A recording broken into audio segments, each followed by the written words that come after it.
அன்பு உறவுகளுக்கு அன்பான வணக்கம். படித்ததில் பிடித்தது கதைகள் மூலம் மீண்டும் உங்களோடு இணைவது நிர்மலா சிவகுமார். இன்று ஆசிரியர் தேவிபாலா அவர்கள் எழுதின அழகான காதல் கதையை உங்களோடு பகிர்ந்து கொள்கிறேன். நம்முடைய சேனலில் வரக்கூடிய கதைகள் உங்களுக்கு பிடித்திருந்தால் மறக்காமல் சேனலை லைக் செய்து ஆதரவு தாருங்கள் நண்பர்களே.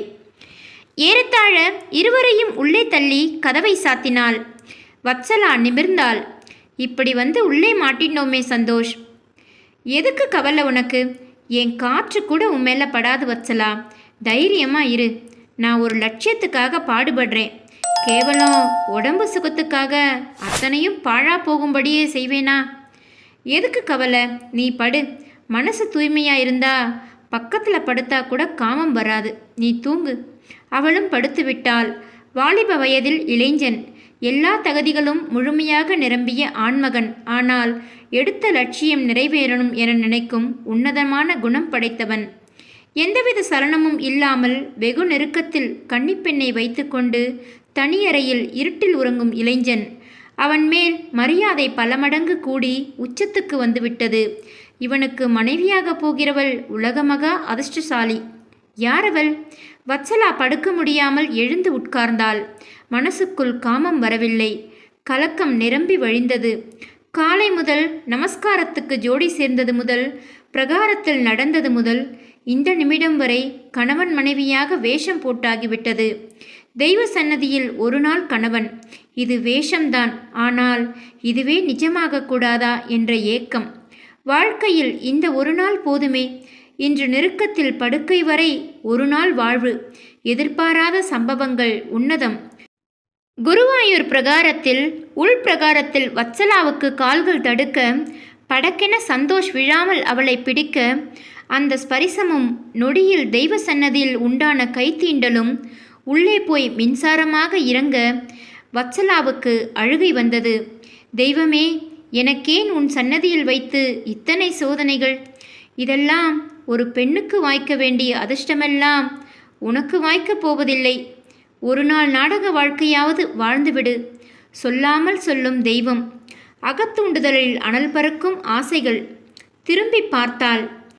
சந்தோஷ் நல்ல உறக்கத்தில் நிர்மலமான அந்த முகம். உறக்கத்திலும் புன்னகை சிந்தும் மூடிய உதடுகள். நான் கடனாளி. பட்ட கடனுக்கு உழைத்தாக வேண்டும்.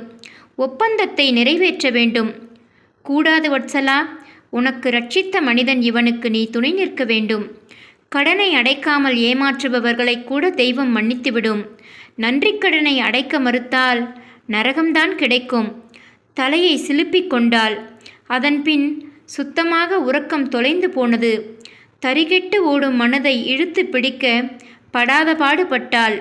நீ சராசரி பெண் அல்ல, அதற்கும் மேம்பட்டவள். நீ சொந்தம் கொண்டாட முடியாது எதையும்.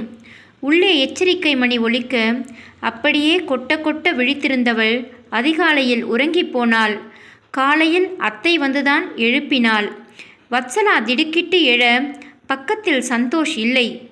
மாப்பிள்ளை குளிச்சுட்டு மகாதேவனை தரிசிக்க போயாச்சு. ஐயோ, தப்பில்லடி, நீ போய் குளி. சந்தோஷமா இருந்தியா? வத்சலா பேசாமல் உள்ளே போய்விட, வெக்கப்படுறியா? நன்னா இருக்கணும். இந்த ஆத்துலையும் இலசுகள் வாழ்ந்து இப்படியெல்லாம் ஒரு பொழுது விடியும்னு நான் நினைக்கல. மரத்து போன மனுஷா. சிரிப்பும் சந்தோஷமும் கொலுசு சத்தமும் மல்லிகை மனமோ இங்கே வாய்க்கும்னு யாரு கண்டா? மொட்டை பாப்பாத்தி, நான் வாழுற உணர்ச்சி இல்லாத வீட்டுக்குள்ளே இன்னைக்கு ஜீவன் வந்திருக்கு. குருவாயூரப்பா, இந்த ஆற்றுல குழந்தையோட அழுகு குரல் கேட்கணும். கையை காலை உதச்சிண்டு நீ வரணும். உன் முத்தத்தில் இந்த கிழவி நனையணும். அத்தை உணர்ச்சி வசப்பட்டாள். பூஜை அறைக்குள் நுழைந்து அழுதாள், சிரித்தாள். சகலமும் மறைந்து நின்று பார்த்த வத்சலா விக்கித்து நின்றாள். நான் யார்? எதற்காக இங்கே வரப்போகிறேன்? இதெல்லாம் தெரிந்தால் அத்தை தாங்குவாளா? அதிர்ச்சியில் அந்த நொடியே உயிர் போய்விடாது? வத்சலாவுக்கு வேதனையாக இருந்தது. குளித்து முடித்து வந்தாள். அத்தை, நான் நன்னா சமைப்பேன். சமைக்கட்டுமா? செய். என்ன பிடிக்கும் சொல்லுங்கோ. அத்தை தனக்கு பிடித்த மெனுவை சொல்ல வத்சலா சமைக்கத் தொடங்கினாள். மூவரும் உட்கார்ந்து சாப்பிட்டார்கள். சந்தோஷ், பிரமாதம்பா, நீ நிஜமாகவே கொடுத்து வச்சவன். கைமணம், நல்ல குணம், கண்ணை கட்டி நிறுத்துகிற லட்சணம். பதவிசு பாசம் எல்லாம் நிறைஞ்சு எங்காத்து வத்சலா உனக்கு ஆம்படையாளாக கிடைக்க உனக்கு பூர்வ புண்ணியம் நிறைய இருக்குது. இது காதல் கல்யாணம் இல்லடா, கடவுள் சேர்த்து வச்ச ஜோடி. வத்சலா ஓரக்கண்ணால் சந்தோஷை பார்த்தாள். சந்தோஷம் அத்தே, இவளையும் அழைச்சிண்டு வெளிநாட்டுக்கு போக முடியாதா? கம்பெனி அனுமதிக்காத அத்தை. சரி விடு, வருமானமும் முக்கியம் இல்லையா? நான் தங்கமாக பார்த்துக்கிறேன். நன்றி அத்தை. எதுக்கு? நான் உனக்கு அம்மாவை போல தெரிஞ்சுதா? வர விவரத்துக்கு தகவல் கொடு. அந்த தாடிக்காரன் லெனின்கிட்ட சொல்லு, அவன் எனக்கு சொல்லுவான். அத்தை, 7:30க்கு திருச்சூரில் ரயில். சரி கண்ணா, ராத்திரி ரயிலுக்கு நான் ஆகாரம் கட்டித்தரேன். இன்னொரு தரிசனம் பண்ணிட்டு வந்துடுங்கோ. வா வத்சலா. இருவரும் புறப்பட்டார்கள். லெனின் தயாராக காத்திருந்தார். தரிசனம் முடிந்தது. இருவரும் வெளிப்பிரகாரத்துக்கு வந்து ஒரு ஓரமாக உட்கார 10 நிமிடங்களில் லெனின் வந்தார். சாரே, இப்படி வாங்கோ. என்ன? 4-5 ஜோடிகளுக்கு தாம்பூலம் தரதா வேண்டுதலாம். ஒரு வயசான தம்பதி கூப்பிடுறாங்க. நீங்கள் 2 பேரும் வாங்க. வத்சலா தயங்க. வா வத்சலா, வேஷம் கட்டியாச்சு, முழுசாக ஆடிடலாம், தப்பென்ன? ஒரு வயதான மலையாள தம்பதிகள் தட்டில் புடவை, வேட்டி, தேங்காய், மஞ்சள் குங்குமம் வைத்து மரியாதை செய்தார்கள். இருவரும் காலில் விழ, ரொம்ப நல்லா இருக்கணும், குழந்தை குட்டிகளை பெற்று ஆனந்தமாக வாழணும், அழகான பொருத்தமான ஜோடி. கையில் தட்டை வாங்கி கொண்டாள் வத்சலா. பிரகாரத்தில் ஒரு மூலையில் போய் அழுதாள். சந்தோஷ் ஆடிப்போனான். என்ன வத்சலா, இதுக்கு மேலே என்னால் பொறுத்துக்க முடியல சந்தோஷ். நானும் ஒரு பெண், எனக்கும் ஆசாபாசங்கள் உண்டு. இதெல்லாம் கிடைக்கக்கூடிய வாய்ப்பு இருக்கிற பெண்ணுக்கு எந்த ஏக்கமும் வராது. எல்லாமே நாடகம்னு ஆயிட்டா எப்படி சந்தோஷ்? மனசு ரணமாயாச்சு. அவன் பேசவில்லை. அவள் விசும்பி அழுதாள். அவன் தடுக்கவே இல்லை. அவளது உணர்வுகள் நன்றாக அவனுக்கு புரிந்தது. எதுவும் சொல்ல வழியில்லை. கண்களை துடைத்து கொண்டாள் வத்சலா. போகலாம் சந்தோஷ். இருவரும் வீடு திரும்ப அத்தை உணவுப் பொட்டலங்களை தயார் செய்திருந்தாள். என்னது கையில் புதுப்புடவை? சந்தோஷ் வாங்கி தந்தானா? இல்லை அத்தை என ஆரம்பித்து நடந்ததை சொன்னாள். உனக்கு நடக்கும்டி, உன் முகராசு எப்படி? உன் மேலே உயிரையே வச்சுண்டு உன்னை விட்டு பிரியாமல் இருப்பான் உன் ஆம்படையான். இந்த இணக்கமும் பாசமும் நல்ல வாரிசை உன் கர்ப்பத்தில் விதைக்கும். அத்தை, நான் இருந்து உன்னை பராமரிக்கிறேன், சரியா? சரி அத்தை. புறப்படும் முன்பு மீண்டும் நமஸ்கரித்துவிட்டு இருவரும் புறப்பட்டார்கள். ரயிலேறி விட்டார்கள். காலையில் சென்ட்ரல் வர, வத்சலா, உன்னை உங்கள் வீட்டில் விட்டுட்டு நான் போகிறேன். வேண்டாம் சந்தோஷ், ஆட்டோ பிடிச்சி நான் போயிடுவேன். நீங்கள் ஃபோன் பண்ணுங்கோ, அதன்படி நான் நடந்துக்கிறேன். உங்கள் அம்மா எங்கள் வீட்டில் தானே இருப்பாங்க? ஆமாம். அவளை ஆட்டோ பிடித்து ஏற்றி விட்டான். தனியாக போவியா?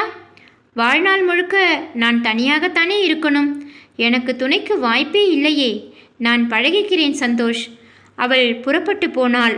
சந்தோஷ் வேறொரு ஆட்டோவில் ஏறினான். மனசுக்குள் ஒரு மாதிரி தவிப்பு ஓடியது. சொல்ல முடியாத ஒரு சங்கடம் வாட்டி வதைத்தது. சுகமான ஒரு பயணம் பாதியில் முடிந்ததைப் போல இருந்தது. எதையுமே கடமை நோக்கத்துடன் மட்டுமே பார்க்கும் சந்தோஷ் முதன்முறையாக ஒருவித பாதிப்புக்கு ஆளாகியிருந்தான். ஒரு பெண்ணின் கனவு பக்கங்களை மென்மையாக புரட்டாமல் கசக்கி வீசிவிட்டேனா? பிரகாரத்தில் முகம் சிவந்து வத்சலா விசும்பி அழுதது இன்னும் கண்ணுக்குள் நின்றது. பாவம் வத்சலா. சந்தோஷின் கண்கள் ஈரமானது. வீட்டுக்குள் சந்தோஷ் வந்து பெட்டியை வைத்துவிட்டு முதலில் அண்ணியை பார்க்க வந்தான். சமையல் கட்டில் சுலோமாமிக்கு தாரணி உதவி செய்து கொண்டிருந்தாள். அண்ணி. அடடா, வா சந்தோஷ், அதுக்குள்ளே வந்தாச்சா? நீங்கள் எதுக்கு கஷ்டப்படுறீங்க? நான் சொன்னால் கேட்குறதில்லப்பா, மாமி சொல்ல. சந்தோஷ், நான் இப்போ ஆரோக்கியமாக இருக்கேன். கையை காலை அசைச்சு வேலை பார்க்கணும். உனக்கு காஃபி தரேன், குடிச்சிட்டு குளிக்க போ. அம்மா அண்ணன் எங்கே? அத்தை கோயிலுக்கு. அவர் வேலை இருக்குன்னு 1/2 மணி நேரம் முன்னால் போயாச்சு. சந்தோஷ் காப்பி குடித்துவிட்டு குளிக்க போக தாரணி அவனது அழுக்கு துணிகளை தோய்க்கலாம் என வந்து பெட்டியை திறக்க உள்ளே சேலைகள், உள்பாவாடை என முழுக்க முழுக்க பெண்களின் சங்கதிகள். சந்தோஷ், இப்படி வா. வந்துட்டேன் அண்ணி. வேகமாக வந்தான். என்னடா அது? யாரோ ஒரு பெண்ணோட பெட்டி, இது எப்படி உன்கிட்ட? சந்தோஷ் ஆடி போனான். கடவுளே, வத்சலா பெட்டியை நான் எடுத்துட்டு வந்துட்டேனா? இது யார் பெட்டி? தெரியல அண்ணி, ரயிலில் வந்தவங்க யார் பெட்டியோ. என்னது மாறிடுச்சு. பணம் எதுவும் நீ வச்சிருந்தியா? பணம், கிரெடிட் கார்டு எல்லாம் நல்லவங்களா இருந்தால் திரும்பி வந்துடும். என்ன பிரச்சனை? கேட்டபடி மாமி வர சந்தோஷ் படக்கென போர்வை கொண்டு பெட்டியை மூடினான். ஒன்றுமில்ல மாமி, நீங்கள் போய் வேலையை கவனிங்க. மாமி உள்ளே போக, எதுக்கு மாமிக்கு மறைச்ச? உங்களுக்கு என்ன தெரியும், மாமி தப்பாக புரிஞ்சிட்டா. எதுக்கு அண்ணி? சரி, நீ போய் குளி, சாப்பிட்டுட்டு உரியவங்க கிட்ட ஒப்படைச்சிடலாம். சந்தோஷ் பின்கட்டுக்கு வந்து செல்ஃபோனை உயிர்ப்பிக்க, வத்சலா, நானே பேசணும்னு வந்தேன். பெட்டி மாறி இருக்கு சந்தோஷ். அதுக்கு தான் நானும் ஃபோன் பண்ணினேன். எங்கள் அம்மா கண்ணில் படாமல் பார்த்துக்குங்க, அவங்களுக்கு அடையாளம் தெரியும். நீயும் மறைச்சிடு. உங்கள் கார்டு, கேஷ் எல்லாம் பத்திரமா இருக்கு. சரி, யாருக்கும் சந்தேகம் வராமல் நான் கொண்டு வந்து சேர்த்துடுறேன், வச்சிடு. இணைப்பை துண்டிக்க பின்னால் ஏதோ நிழலாடியது போல இருக்க பதட்டமாக திரும்பினான். யாரும் இல்லை. எங்கும் எதிலும் கவனமாக இருக்கிற நான் இதை எப்படி கோட்டை விட்டேன்? இனிமேல்தான் ரொம்ப ஜாக்கிரதையாக இருக்கணும். எந்த ஒரு தப்பும் நேராம நான் பார்த்துக்கணும். குளித்து விட்டு வந்தான். அதற்குள் அம்மா கோயிலிலிருந்து வந்துவிட சமையல் மாமி டிஃபனை தர அரைகுறையாக சாப்பிட்டான். சந்தோஷ், நீ சரியாக சாப்பிடல, தாரணி சொல்ல. பசிக்கல அண்ணி, ராத்திரி ரயில் பிரயாணம் செஞ்சா பசிக்கும்னு நீ தானே அடிக்கடி சொல்லுவ. இப்போ பசிக்கலை. 9 மணிக்கு மாமி அறியாமல் அந்த பெட்டியை தூக்கி கொண்டு புறப்பட்டான். அவன் பார்வையில் கலவரம். தாரணி சகலமும் கவனித்தாள். சந்தோஷுக்கு ஆஃபீஸ் வேலை ஏதாவது பிரச்சனையா தாரணி? கொஞ்சம் படபடன்னு இருக்கானோ? இருக்கலாம். அகிலா உள்ளே வந்தாள். ஒரு வாரிசை உருவாக்கி உன் மடியில் போட அவன் படாத பாடுபடுறான். இது தப்பா அத்தை? சேச்ச, ஒரு காலும் இல்லைம்மா. உன் மேலே அளவு கடந்த பாசம் அவனுக்கு. உன் ஏக்கத்தை போக்க துடிக்கிறான். நடக்கட்டும். அத்தை உள்ளே போய்விட்டாள். தாரணி உள்ளே வந்தாள். கட்டிலில் உட்கார்ந்தாள். சாப்பிட வரியாமா? கேட்டபடி மாமி உள்ளே வர, வந்துட்டேன் மாமி. எழுந்த தாரணியின் கண்களில் அது படக்கென விழுந்தது. சிறியதாக ஒரு ஜதை மெட்டி. மெல்ல அதை கையில் எடுத்தாள். சலங்கை மெட்டி. யார் மெட்டி இது? எப்படி இந்த வீட்டுக்குள் வந்தது? பெட்டியிலிருந்து விழுந்த மெட்டியா இது? மாமி வீட்டுக்குள் இருந்தான் சந்தோஷ். பெட்டியை வத்சலாவிடம் தந்தான். எல்லாம் சரியா இருக்கான்னு பார்த்துக்கோ. இதில் எதுக்கு பரிசோதனை? அப்படி இல்லை வத்சலா, 2 பேரும் கோட்டை விட்டுட்டோம் பாரு. அப்புறமா தாலிக்கயிறை கழட்டி வச்சிட்டியா? அத்தைக்காக கட்டிக்கிட்டது. தாலிக்கயிறை கழட்டி பெட்டிக்குள்ளே வச்சிட்டேன். மெட்டியும் தான். 2மே தேவைப்படும். பத்திரப்படுத்து. இந்தாங்க உங்கள் பெட்டி. சரி வத்சலா, நான் வரேன். வந்ததும் வந்தேன். ஒரு காஃபியாவது குடிச்சிட்டு போகப்படாதா? நான் இங்கே ரொம்ப நேரம் நிற்கிறது கூட தப்பாயிடும். வரேன். நீ ஃபைனல் செக்கப்புக்கு இக்பால் டாக்டர்கிட்ட வரணும். வரேன். வத்சலா, நிறைய சாப்பிடு. உடம்ப ஜாக்கிரதையாக கவனி. உன்னை நம்பித்தான் நான் இருக்கேன். நம்பிக்கைக்கு எப்போவுமே இந்த வத்சலா பத்திரமா இருப்பா சந்தோஷ். தேங்க்யூ. சந்தோஷ் புறப்பட்டு போக வத்சலா துணிகளை தோய்க்க எடுத்தாள். மெட்டியை மட்டும் காணவில்லை. தாலிக்கயிறும் மஞ்சள் கிழங்கும் இருந்தது. அதை பத்திரப்படுத்தினாள். மெட்டி எங்கே தவறிப்போச்சு? கொஞ்சம் கவலைப்பட்டாள். பிறகு வேலையில் மூழ்கி போனாள். இரவு அம்மா வந்துவிட்டாள். வேலை முடிந்ததாம்மா? கேரளாவில் மழை இல்லைம்மா, அதனால் தப்பிச்சோம். கேரளாவா? ஏன், அதில் உனக்கு என்ன அதிர்ச்சி? நீ விஜயவாடா போகிறதா சொன்னியே, இப்போ கேரளாவில் மழை இல்லைங்கிற? திக்கென்றது வத்சலாவுக்கு. ஆஹா, நாக்கு நழுவி விட்டது. சொன்ன போய் மறந்து விட்டது. சமாளிக்க வேண்டும். கடைசி நேரத்தில் புரோகிராம் மாறிப்போய் என்னை கேரளாவுக்கும் அம்புஜத்தை விஜயவாடாவுக்கும் அனுப்பி வச்சிட்டா. கேரளாவில் எங்கே? கூ என ஆரம்பித்து ஒரு நொடி தடுமாறி, குத்திப்புறம்னு ஒரு ஊர்மா. பேரெல்லாம் ஞாபகம் வச்சும்படியாவா இருக்கு? உன் முகமே சரியா இல்லை, அழுத மாதிரி இருக்கு. வத்சலாவுக்கு அடுத்த அடி. என்ன பேசுகிற? நான் எதுக்கு அழணும்? வெளியூர் போனால் சரியாக தூங்க முடியாது. அதனால் முகம் கொஞ்சம் வீங்கின மாதிரி ஆயிடும். உடனே அழுத மாதிரி நீ நினச்சிண்டா எப்படி? சாதாரணமாக கேட்டேன், ஏண்டி கோவப்படுற? இல்லைம்மா. சரி, பசிக்கிறது, உப்புமா பண்ணட்டுமா? சரியாக தூங்கலை 2 நாளாக, சாப்பிட்டுட்டு தூங்கணும். வச்சலா, அவாத்தில் ஒரு வாடகை பிடிச்சிட்டா, ரகசியமாக வச்சிருக்கா. வரலட்சுமி நோன்பு நாளில் எல்லாம் நடக்க போகிறதாம். உன்கிட்ட சொன்னாலா? இல்லடி, பேசினதை வச்சு தெரிஞ்சுட்டேன். சரி விடு. இல்லடி, மனசுக்கு கஷ்டமாக இருக்குது, ஏற்றுக்க முடியல. உனக்கு என்ன கஷ்டம் இதில்? இல்லை, சுலபமாக கேட்டுட்டேன். நீ கன்னி பொண்ணு, கஷ்டம் புரியலை. நான் சுமந்து பெத்த தாய், வேதனையாக இருக்குது. ஒரு பொண்ணால் எப்படி தன் கர்ப்பப்பைய வாடகைக்கு விட முடியும்? அவள் ஒரு பொம்பளை தானா?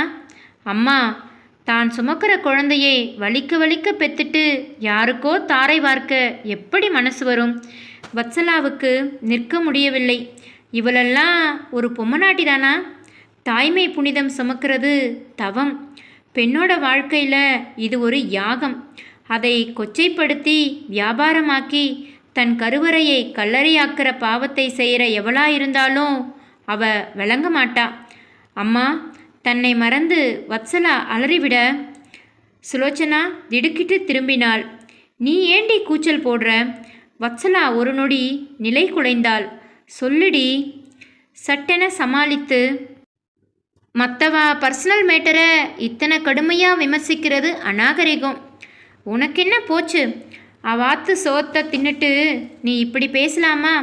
எனக்கு ஆத்திரம் வர்றது சுத்தமாக பிடிக்கலை. உள்ளே போய்விட சுலோச்சனா மகளை புரிந்து கொள்ள முடியாமல் நின்றாள். சந்தோஷ் காலையில் சீக்கிரமே புறப்பட்டு விட்டான். சந்தோஷ், நானும் உன் கூட வரேன். தாரணி. சந்தோஷ் திடுக்கிட்டான். வத்சலாவை ஃபைனல் செக்கப்புக்கு ஆஸ்பத்திரிக்கு வர சொல்லியிருந்தான். அங்குதான் போகிறான். அண்ணி, நீங்கள் எங்கே வரீங்க? எங்கள் ஆஃபீஸில் என்னை இறக்கி விடு. லீவை எக்ஸ்டெண்ட் பண்ணிவிட்டு முக்கியமான சில வேலைகளை முடிச்சுட்டு மத்தியானத்துக்குள்ளே நான் வந்துடுவேன். சந்தோஷ் பெருமூச்சு விட்டான். சரி வாங்க. நீ எங்கே சந்தோஷ்? உங்கள் குழந்தை தொடர்பாக ஆஸ்பத்திரிக்கு போய் டாக்டரை பார்த்துட்டு வரணும். ஆகஸ்ட் 12 தேதி குறிச்சாச்சே. அந்த பெண்ணை நான் பார்க்கலாமா? எதுக்கு? எனக்காக தியாகம் பண்ண போகிறவ அவதானே. நம்ம யாரும் அவளை பார்க்க வேண்டாம். இது முழுக்க முழுக்க பிஸ்னஸ், புரியுதா? இதுக்கு மேலே அது தொடர்பாக பேசாதீங்க அண்ணி, ப்ளீஸ். சரிப்பா. இறக்கி விட்டான் தாரணியை அவளது ஆஃபீஸில். புறப்பட்டு விட்டான். நேராக ஆஸ்பத்திரிக்கு அவன் வர வத்சலா காரிடாரில் காத்திருந்தாள். அருகில் வந்தான். நான் டாக்டர்கிட்ட பேசிட்டு வந்துடுறேன், அப்புறமா உன்னை கூப்பிடுவாங்க. இங்கே நம்ம பேசிக்க வேண்டாம், ஃபோனில் பேசிக்கலாம் சொல்லிவிட்டு போய்விட்டான். 1 மணி நேரத்தில் ஃபைனல் பரிசோதனைகள் முடிந்துவிட்டன. ஆகஸ்ட் 12ஆம் தேதி. இனி நீங்கள் வந்தால் போதும். சரி டாக்டர். வெளியே வந்தாள். சந்தோஷை காணவில்லை. புறப்பட்டு விட்டாள். அவளது ஆட்டோ புறப்பட்டு போனதும் மறைவிலிருந்து வெளியே வந்தாள் தாரணி. சில நொடிகளில் சந்தோஷ் தூரத்திலிருந்து வருவது தெரிந்தது. ஒளிந்து கொண்டாள். அவன் பைக்கில் புறப்பட்டு போனதும் தாரணி வேகமாக உள்நோக்கி நடந்தாள். லிஃப்ட்டுக்குள் நுழைந்து கதவை சாத்தி கொண்டாள். 3வது தளத்தில் வெளிப்பட்டு காரிடரில் வேகமாக நடந்தாள். ஒரு அறைக்குள் நுழைந்தாள். ரமேஷையும் இறுதி பரிசோதனைக்கு அழைத்து கொண்டு போய் எல்லாம் முடித்து வந்தான் சந்தோஷ். மறுநாள் காலையும் தாரணி புறப்பட்டு விட்டாள். நீ வேலைக்கு போக தொடங்கிட்டியா தாரணி? ஓய்வு வேண்டாமா உனக்கு? இல்லை அத்தை, லீவு தான். கொஞ்சம் வேலை இருக்குது, அதான் போய் பார்க்குறேன். நாளைக்கு வரலட்சுமி விரதம், வீட்டில் பூஜை, ஞாபகம் இருக்குது. நாளைக்கு தான் ரமேஷ் ஆஸ்பத்திரிக்கு போய் எல்லாம் முடிச்சுட்டு வரணும். சந்தோஷ் குறுக்கே வந்தான். வீட்டை விட்டு 5:30 மணிக்கு புறப்படணும். 7 மணிக்கு டாக்டர் முன்னால் ஆஜராகணும். சரிடா ரமேஷ் சொல்ல, தாரணி வரணுமா? அண்ணி எதுக்கு? நான் அண்ணன் கூட போயிட்டு 1 மணி நேரத்தில் கூட்டிகிட்டு வந்துடுறேன். நம்ம வீட்டு பூஜைக்கு இருப்போம். தாரணி எதுவும் பேசவில்லை. புறப்பட்டு விட்டாள். ரமேஷ், தாரணி முகத்தில் சிரிப்பே இல்லை. இதில் விருப்பமில்லைன்னு தாரணியை நீ நோகடிச்சியா? இல்லையேம்மா, இது தொடர்பாக தாரணிக்கிட்ட நான் எதுவும் பேசவே இல்லையே. நான் எல்லாத்துக்கும் சம்மதிச்சு அவள் உணர்வுகளுக்கு மரியாதை தரத்தானே செஞ்சேன். இல்லப்பா, என்னவோ உறுத்தல் அவளுக்கும் இருக்கு. தினமும் வெளியே போறா. சுமக்கிற பெண் யாருன்னு தெரிஞ்சுக்க முயற்சி செய்கிறாளா? சந்தோஷுக்கு திக்கென்றது. அண்ணி அந்த மாதிரியெல்லாம் செய்ய மாட்டாங்க. ரமேஷ் தம்பியிடம் வந்தான். குழந்தை ஆசையில் இப்போ எல்லாம் சரியாக இருக்கிற மாதிரி தோணுது. ஆனால் சந்தோஷ், இது இன்னொரு பெண்ணோட உணர்வுகள் சம்பந்தமான விஷயம். வாழ்நாள் முழுக்க உறுத்தல் ஆயிடக்கூடாது. நாம் குற்றவாளி குண்டில் நிற்காம பார்த்துக்கோ. சந்தோஷ் மௌனமானான். வத்சலாவின் முகம், குருவாயூர் சன்னதியில் அவள் வடித்த கண்ணீர், அந்த தனிமை, அவள் கொடுத்த உறுதிமொழி என எல்லாம் உள்ளே ஓடியது. என்னடா பேசல? எல்லாம் சரியா நடக்கும், தைரியமா இருங்க. ஆளாளுக்கு வேலைக்கு புறப்பட்டு போங்க. அகிலா கலக்கத்துடன் நின்றாள். மாமி வேலைக்கு வந்துவிட்டாள். மாமி, இன்னைக்கு ராத்திரிக்கு இங்கேயே தங்கிடுங்க. நாளைக்கு பூஜை இல்லையா? வத்சலா தனியாக இருக்கணும். அவளையும் இங்கே வர சொல்லிடுங்க. ஃபோனில் பேசி பார்க்குறேன். காலை வேலைகளை கவனிக்க மாமி போன அதே நேரம் மாமி வீட்டு காலிங் பெல் அடிக்க வத்சலா வந்து திறக்க தாரணி நின்றாள். என்ன தெரியுதா? வத்சலா ஆடி போனாள். சந்தோஷ். அண்ணி, மெதுவாக சொல்ல. தாரணி மெல்ல சிரித்தபடி, நான் உள்ளே வரலாமா? தாராளமா. நீங்க எப்படி இங்கே? கதவை சாத்து, பேசணும். வத்சலா நடுங்கிவிட்டாள். கதவை சாத்திவிட்டு வத்சலா உள்ளே வர, உனக்கு நான் நன்றி சொல்ல வேண்டாமா? எதுக்கு? எங்க குடும்ப வாரிசை சுமக்க போறவ நீதானே. நீங்க 2 நாளாக தகவல் திரட்டுறேன். எல்லாம் தெரியும் எனக்கு. பெட்டி மாறி வந்தப்ப அதில் உள்ள ஆரஞ்சு நிற சேலையை பார்த்தேன். ஒரு நாள் நீ சமைக்க வந்தப்ப அதை கட்டிட்டு வந்த.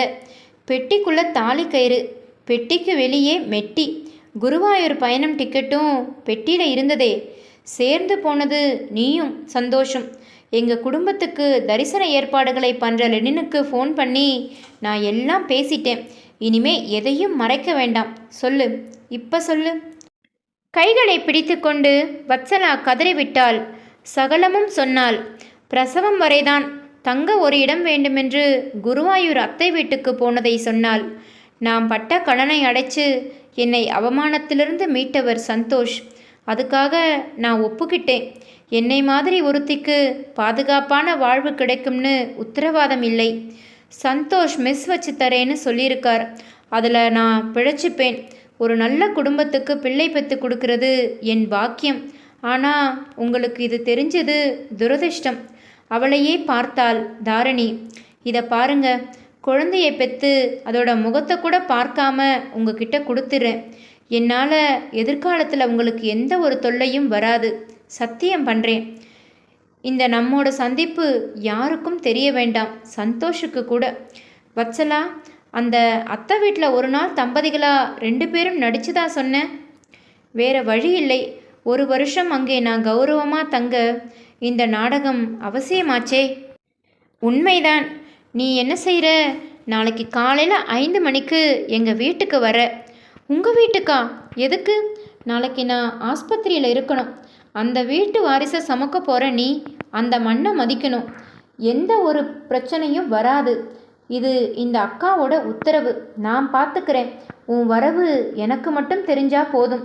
சந்தோஷுக்கு நிச்சயமாக தெரிய வேண்டாம், சரியா? இது பல பிரச்சனைகளை உண்டாக்குமே. இல்லைம்மா, பல பிரச்சனைகளுக்கு விடை தரும். நான் வரட்டுமா? உங்கள் அம்மா அங்கே தங்குவாங்க. நீ சரின்னு சொல்லிடு. தாரிணி புறப்பட்டு விட்டாள். வத்சலா குழம்பி நின்றாள். தாரிணி வீட்டில் காலை 3 மணிக்கே எல்லோரும் எழுந்து குளித்து தயாராகி கொண்டிருந்தனர். வரலட்சுமி நோன்புக்கான ஆயத்தங்கள் ஒரு பக்கம் பரபரப்பாக இருக்க, ரமேஷ், சந்தோஷ் தயாராகி கொண்டிருந்தார்கள். சரியாக 5 மணி.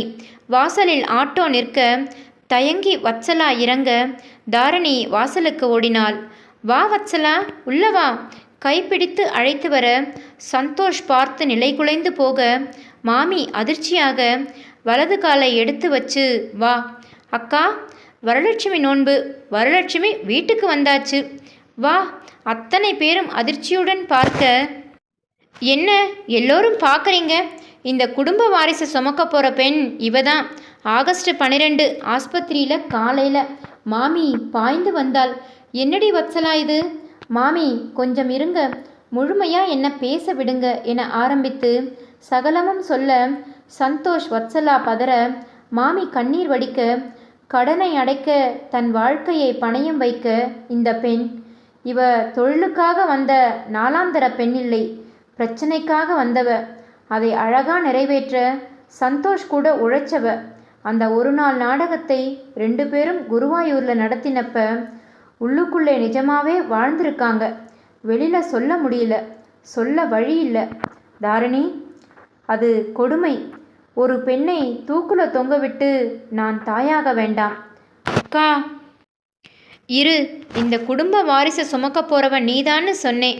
உன் கர்ப்பத்தில் தன் ஜீவனை விதைக்க போறது என் புருஷன் ரமேஷ் இல்லை, சந்தோஷ். அண்ணி, உனக்கு வத்சலாவை பிடிச்சிருக்கா இல்லையா? அது அது வந்து பிடிச்சிருக்கு. அவ மானசீகமாக வாழ்ந்தாச்சு. இந்த வரலட்சுமி நாள் நிச்சயதார்த்தம், அடுத்த முகூர்த்தம் கல்யாணம். நீ இந்த வீட்டுக்கு மருமகள். மாமி, உங்களுக்கு சம்மதமா? மாமி கதறிவிட்டாள். ஆனால் ஒரு நிபந்தனை. முறையோடு நீ கர்ப்பமாகி 10 மாதம் சுமந்து பெத்தெடுக்க போறியே, அந்த குழந்தையை நான் தான் ஆளாக்குவேன். சம்மதமா? அக்கா, பெத்ததும் அதை பிரசவ அறை வாசல்ல கையில் வாங்க போகிறது நீங்க தான். அதுக்கு அம்மா நீங்க தான். கௌரவமான வாழ்க்கையை எனக்கு தரப்போற நீங்க தான் அதோட தாய். சந்தோஷிடம் வந்த தாரணி, சரியாடா, நீங்கள் ரொம்ப உசந்துட்டீங்க அண்ணி.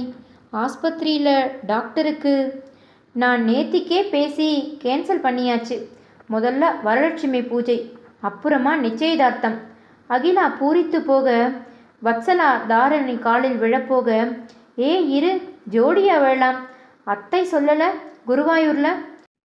ஒரு தாய்மை புனிதமாக தொடங்கிவிட்டது இந்த குடும்பத்தில், ஆனந்த சங்கமத்தில். கதை பிடித்திருந்தால் பகிருங்கள். நன்றி, வணக்கம்.